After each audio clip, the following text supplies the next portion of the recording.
2024 के लोकसभा इलेक्शंस शुरू होने को हैं। सारे देश की नजरें दिल्ली की तरफ हैं। दुनिया का सबसे बड़ा लोकतंत्र कुछ ही महीनों में अपना नया राजा चुनेगा और अगले 5 साल तक देश की बागडोर उसके हाथ में सौंपेगा।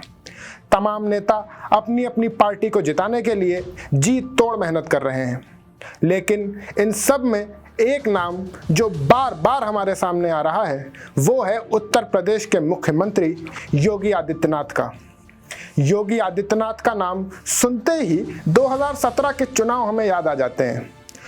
उस वक्त जब देश के प्रधानमंत्री नरेंद्र दामोदर दास मोदी उत्तर प्रदेश की चुनावी रैलियों में कूद पड़े थे और पूरा चुनाव बिना किसी सीएम फेस के लड़ा गया था। चुनाव जीतने के बाद जो नाम मुख्यमंत्री पद के उम्मीदवार के तौर पर सामने थे वो थे मनोज सिन्हा, उमा भारती और केशव प्रसाद मौर्य। लेकिन हर बार की तरह इस बार भी नरेंद्र मोदी ने एक नया दांव खेल के सबको चौंका दिया और आखिर में जो बात हमारे सामने आई वो ये थी कि उत्तर प्रदेश के मुख्यमंत्री होंगे अजय सिंह बिष्ट उर्फ योगी आदित्यनाथ। योगी आदित्यनाथ किसी के लिए मसीहा, किसी के लिए कद्दावर नेता, किसी के लिए दोस्त, किसी के लिए दुश्मन।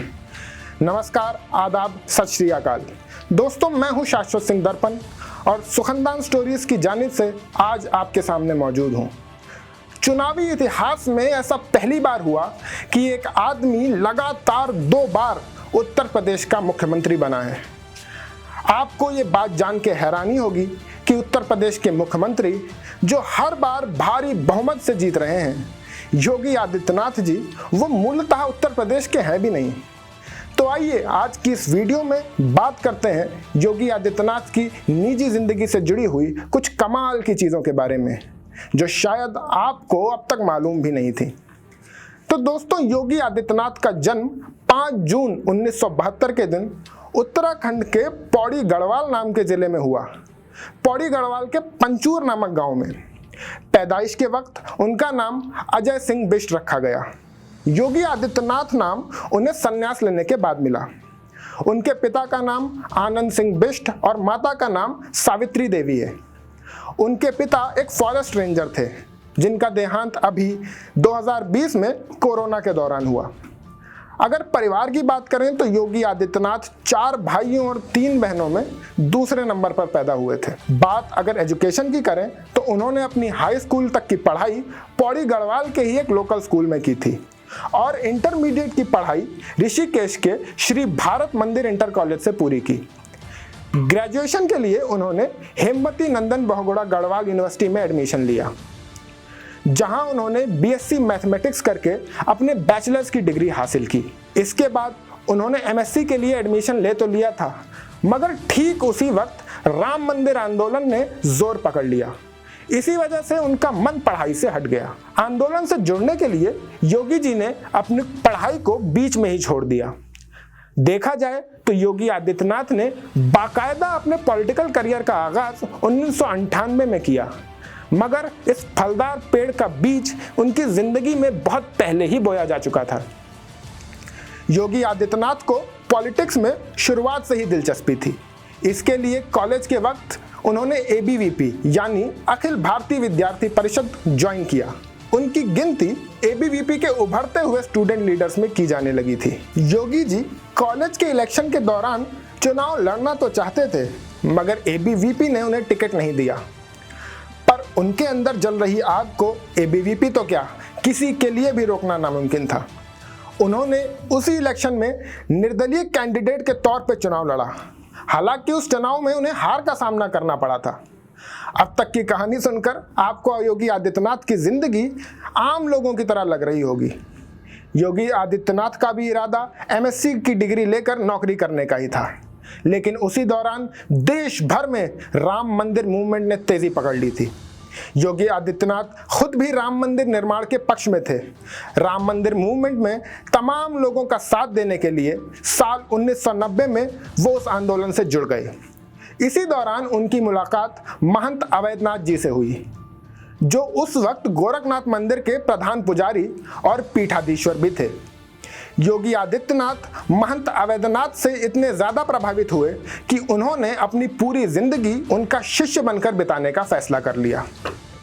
इसी तरह मात्र 21 साल की उम्र में उन्होंने अपने घर पर बिना बताए सांसारिक जीवन से संन्यास ले लिया और महंत अवैधनाथ जी के आश्रम का हिस्सा बन गए। महंत अवैधनाथ भी योगी आदित्यनाथ के इतनी कम उम्र में इतनी ज्यादा हिम्मत और हिंदुत्व के प्रति उनके समर्पण को देख के बहुत प्रभावित हुए, जिसके चलते 4 फरवरी 1994 को उन्होंने योगी आदित्यनाथ को नाथ संप्रदाय की दीक्षा देकर उन्हें अपना शिष्य बना लिया था। इसी तरह से उनका नाम अजय सिंह बिष्ट से बदलकर योगी आदित्यनाथ कर दिया गया।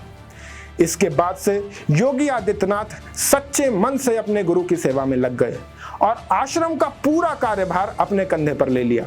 योगी आदित्यनाथ की सेवा और समर्पण को देखते हुए महंत अवैधनाथ ने उन्हें अपना उत्तराधिकारी घोषित कर दिया और इसी तरह साल 1998 में अवैधनाथ ने योगी को अपना पॉलिटिकल वारिस भी घोषित कर दिया। दरअसल महंत अवैधनाथ प्रधान पुजारी होने के साथ ही एक मजे हुए राजनेता भी थे, जहां वो हिंदू महासभा और भारतीय जनता पार्टी के लिए गोरखपुर से 4 बार सांसद रह चुके थे। साल 1998 में महंत अवैधनाथ जी ने अपनी जगह योगी आदित्यनाथ को गोरखपुर की सीट से इलेक्शन लड़ने को कहा। योगी आदित्यनाथ भला अपने गुरु की बात टालते भी तो कैसे, वो बिना कोई सवाल किए उस इलेक्शन में खड़े हो गए और इस तरह उनके पॉलिटिकल करियर की शुरुआत हुई। कॉलेज का इलेक्शन हारने के बाद अपनी पुरानी गलती इस बार योगी आदित्यनाथ ने नहीं दोहराई।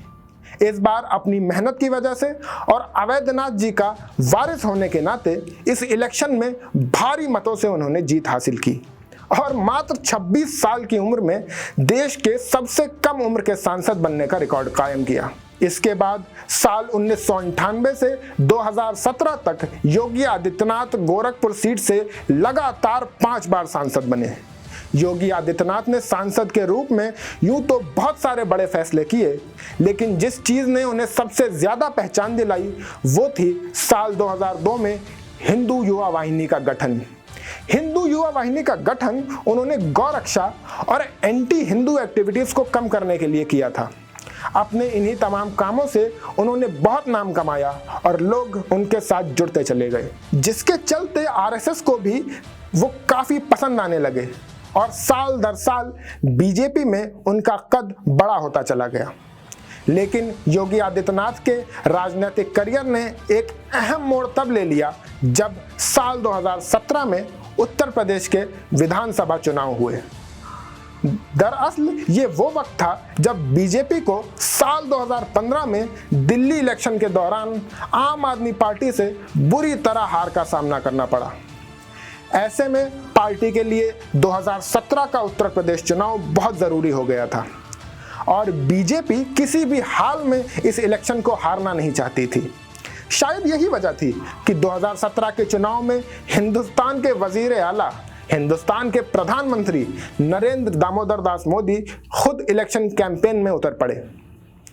चुनावी कैंपेनिंग के दौरान मुख्यमंत्री की कुर्सी का कोई तय चेहरा न होने की वजह से भी बीजेपी को कुछ फायदा पहुंचा।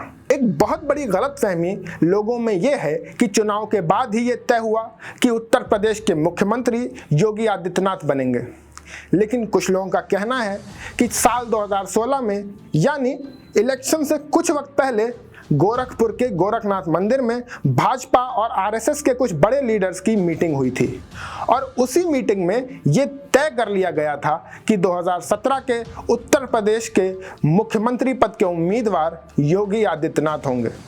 उसके बाद भारतीय जनता पार्टी ने उत्तर प्रदेश में पूर्ण बहुमत से किस तरह सरकार बनाई और उसके आगे की सारी कहानी तो हम जानते ही हैं। तो दोस्तों, ये थी एक मध्यम वर्गीय परिवार में जन्म लेकर अजय सिंह बिष्ट से योगी आदित्यनाथ बनने की कहानी। ये वीडियो अगर आपको पसंद आई हो तो इसे ज़रूर लाइक करें और अपने दोस्तों के साथ शेयर करें। आप कमेंट करके हमें बता सकते हैं कि योगी आदित्यनाथ को आप कितना मजबूत राजनेता मानते हैं और आने वाले वक्त में उनके होने से हिंदुस्तान की राजनीति पे क्या असर पड़ सकता है। मैं आपका दोस्त शाश्वत सिंह दर्पण आपसे फिर मिलूंगा ऐसी ही किसी कहानी के साथ, किसी की जिंदगी और किसी के काम पर बात करने के लिए। बहुत बहुत धन्यवाद।